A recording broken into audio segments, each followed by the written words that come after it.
بسم الله الرحمن الرحیم. ګرانو وطنوالو، محترمو خویندو ورونو، د افغانستان ولس او خاصتا ښځو او نجونو سره خپله خواخوږي اعلانوو او در سره شریکو. نن د افغانانو اسلامي حقوق سلب شوي دي. ښځه د ټولنې او کورنۍ غړې ده چې نن ترې د ژوند حق اخیستل شوی دی. په ټول اسلامي شریعت کې 5 حقونه منل سوي دي: د ژوند حق، د عقل حق، د ټولنې حق، د مالکیت حق او د دین حق. کلیدي موضوع دا ده چې د اسلام مبین دین د مساواتو دین ده، د مشارکت دین ده، د یووالي دین ده. موږ په دین کې استبداد ځای نه لري او هر څوک چې ښځو سره استبداد کوي په حقیقت کې اسلامي حقوق تر پښو لاندې ږدي. ظاهرا مسئله په دې ده چې آیا مکتبونو او پوهنتونونو کې پیغلې او میرمنې ګډون وکړي. اصلي مسئله په دې کې ده چې څوک دا ځان ته دا حق ورکوي چې له ټولنې نه حقوق واخلي او دا برته په استبداد باندې سي. اسلام د انسانانو لپاره او ټول بشریت لپاره د رحمت دین ده. په اسلام کې لکه کاتولیک برخه د عیسویت کې چې پوپ لري او ټول هغوی ته د تقلید مرجع ده، داسې مقام موجود نه ده. هر مسلمان حق لري چې خدای جل شانه ته خپل زاری ورسوي او د خپل تسلیمي چې د اسلام اصلي معنا ده سر کیږدي. ښځو حقونه به وي مدینې کې او مکې مکرمه کې خوندي وو. دا بدعت د ساساني امپراتوري تقلید منځته راوړ. مخورو صدر د اسلام میرمنو ته وګورئ. لومړی انسان چې اسلام ته مشرفه سوله بیبي خدیجه وه او بیبي خدیجه خپل د وخت له لویترینو تاجرانو نه یوازې په عربستان کې بلکې په نړۍ کې وه.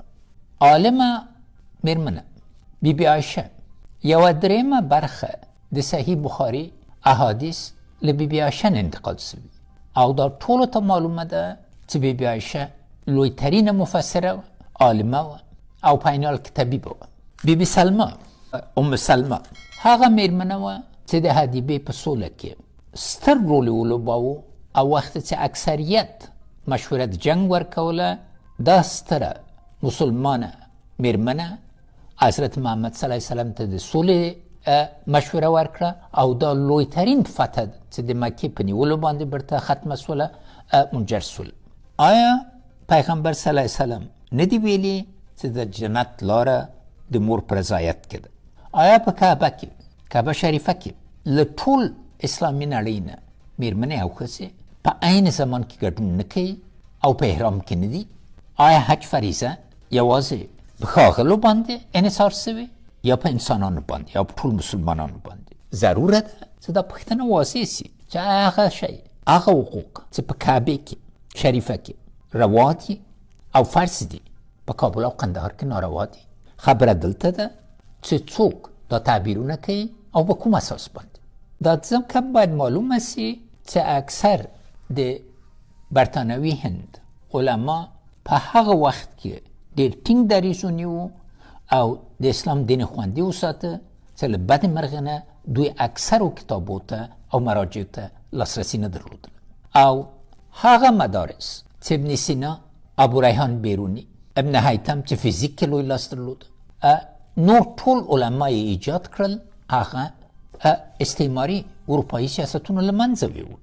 نن د مدرسې کلمه محدوده ده پاتې سوې او په دې باندې ژوند نه برابرېږي او ضرور ده چې موږ برته په اساسات باندې او په دوره د حضرت محمد صلی الله علیه وسلم، اصحاب او د دوی د تابعینو په دورو باندې په جدي توګه فکر وکړو او ځان اشنا کړو. اسلام پیژندنه موږ ته اساسي ده. له بدې مرغې نه نن له افغاني ښځې نه د سیاسي ابزار په توګه ګټه اخیستل کېږي. خارجیان راغلي تمام ورځ غږېږي چې نن باید دوی ته هغه حق ورکړي چې په اسلام کې خوندي ده او دلته نور سرزوري کوي چې دا تاسو کار نه ده.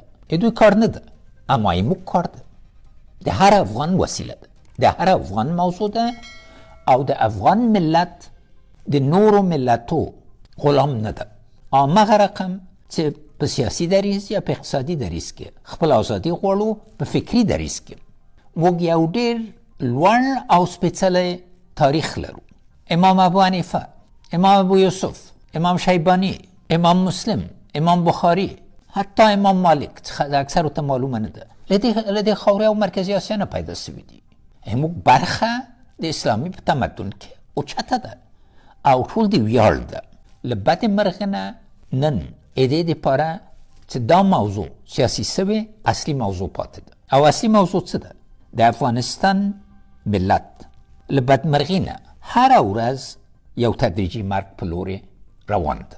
دغه اساسي موضوع ده او موږ باید ټول لاس یو بل ته ورکړو چې د دې مخنیوی وکړو او برته د ژوند هیلې په دې سرلوړي ولس او هېواد کې پیدا کړو او ټول افغانان چې یو بل سره خویندې ورونه او یو بل سره برابر دي باید په یو صف کې ودرېږي. اړتیا ده چې په اساسي ترین انساني او اسلامي حق د ژوند حق ده تمرکز وشي او په دې طریقه علم مې دا ده چې بیا راتلونکي کال کې کال د غمیزې نه وي، کال د خواخوږي نه وي، کال د دې چې موږ برته خپله تګلاره پیدا کړې او په ګډه او په یو موټي لاس خویندې او ورونه مخ په مخ کې لاړ شو.